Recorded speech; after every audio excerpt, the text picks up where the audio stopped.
First, your name and title, please. Sure. Jennifer Rubiello, State Director for Environment, Florida. This legislative session that just ended in the Florida Legislature, there was a fracking ban that was moving through. It did not pass. Where did it end up in both houses? Great question. So this year, the good news is that the fracking ban that bans fracking statewide made it through the farthest it's ever made it in Florida. So through its second committee in the Senate, it passed unanimously out of its first Senate committee, its second Senate committee, and we, Environment Florida and the Floridians Against Fracking Coalition, we're all very confident that it would have passed certainly the Senate had it been heard in its third committee and then heard on the full Senate floor. Unfortunately, we're really disappointed with the legislature overall for failing to pass the overall ban.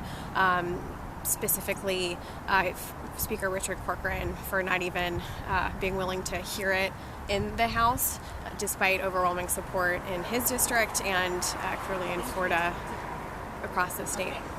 So you mentioned Speaker Corcoran in the House, but let's go back to the Senate for a second. What's the reason it didn't get heard in the third Senate committee? Well, I think politics is the short one-word answer. I think we've clearly seen that, as you know, there are 90 cities and counties that have passed some kind of ordinance or resolution or opposed fracking in some way, shape, or form across the state. So Floridians want to see fracking banned. Honestly, in the Senate, it's a disappointment that Senator Rob Bradley, who heard the bill in his committee, didn't hear it in his third Appropriations Committee. And certainly also really disappointing that then Senate President Joe Negron didn't allow it to be ultimately heard on the House floor, on the Senate floor, either. Both legislators were aware of how much support this bill has within their districts and statewide. So let's now move to the House, and you're saying that Speaker Corcoran might be behind it not being heard in the House. Why do you say that? Well, I think we've seen this past session and last session that the Speaker is very influential in the bills that get heard on the House floor. And so the fact that it did not get heard is another indicator that Speaker Corcoran is siding with special interests like the oil and gas industry and not with everyday Floridians who want to see our water protected permanently from fracking. So let's back up a little bit and see what was in that bill that would have banned fracking but ultimately failed. It's really simple. It's a statewide ban. It's about a page and a half long. It bans hydraulic fracturing and a few other variations. It bans one means of extracting oil and gas. It's really simple, to the point, common sense, and that's why it's quite frankly outrageous that our state legislators did not pass a ban this year, especially since we know that there are fracking could happen at any time here in Florida. In the previous years, 3 or 4 or 5 years ago, when this came up, it was mostly Democrats that were supporting it, but this year there was a lot of support from Republicans. Absolutely, and last year, really, we actually saw a wave of support from both sides of the aisle around this issue. Last year, both the House and Senate version were supported by Republicans. This year, the same thing held true. And again, in the Senate, at least half of the Senate we're confident would have supported and passed a full ban. It's an issue that people understand that fracking threatens our water especially, and that it doesn't deserve to be in Florida. And I think regardless of people's political parties, Floridians understand that, legislators included, most of them, unfortunately not our leaders. Let's say you just woke up from a 20-year slumber and you've never heard of fracking. What is fracking and why do you think it's dangerous for Florida? So fracking is a process of using sand, water, and chemicals to extract oil or gas way down beneath our feet. The problem with fracking is that it uses, in that cocktail, that mix of water, sand, and chemicals. There are over 300 chemicals, many of which are carcinogenic. And we've seen from Pennsylvania to Texas to Ohio to Michigan to California, actually, that it has ravaged landscapes, it's polluted waterways, it's put people's health and the health of families at risk.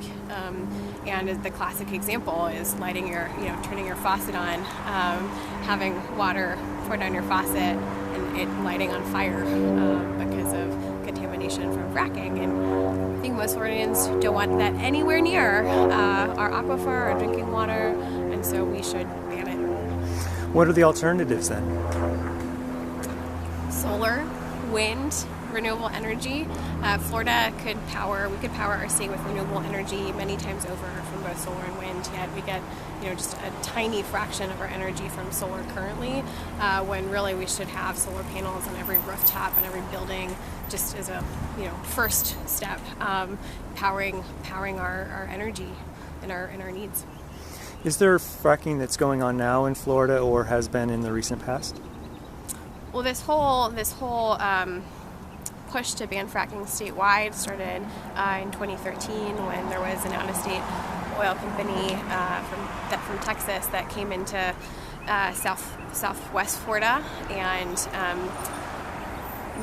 did unauthorized fracking near Golden Gate Estates, so a place where their families, people live, and then a stone's throw from the Everglades, Panthers habitat. And unfortunately, there was so much outrage around these companies, their presence, their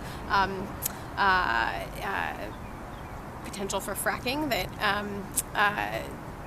the company was ultimately they left Florida, and they did frack there, so that's documented. The wastewater was also trucked to the southeast part of the state and disposed of in a really questionable way. And so it's a clear indication that we don't want this industry here in Florida.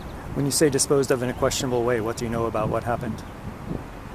Well, the wastewater, from my understanding, was given to a treatment facility in southeast Florida. And from what I understand they didn't know that they were getting fracking fluids, fracking wastewater. So this is a little bit off the topic of fracking specifically, Mm-hmm. but the Trump administration wants to do more offshore oil drilling in the Gulf of Mexico, off the coast, the eastern coast of the U.S. and the Atlantic Ocean. And then there's whether or not that happens off of Florida or whether Florida is getting an exemption depends on who you ask. We don't know whether Florida actually has an exemption to that. What would you say about drilling off the coast of Florida? We should absolutely not be drilling off the coast of Florida. We should be moving towards 100% a society powered by 100% clean energy. And then, to be clear, Florida is still on the table. It is still on the table. The Secretary said it himself recently. Our shores are absolutely still at risk. The good news is there's a proposal through the Constitution, the CRC, that would ban nearshore drilling. So just off of our coast, but really we don't want drilling anywhere off of America's shores, and so that's why the Trump administration's plan to reopen our waters, including potentially Florida, is both a threat to our quality and way of life here in Florida, and a threat to our oceans, all the critters that live in them, and just so many people who depend on a clean, healthy ocean for survival and for their livelihoods. And the CRC is the Constitution Revision Commission. Where does that proposal stand? Will Floridians be able to vote on that come November? Hopefully, yes. It just passed. It just passed a vote.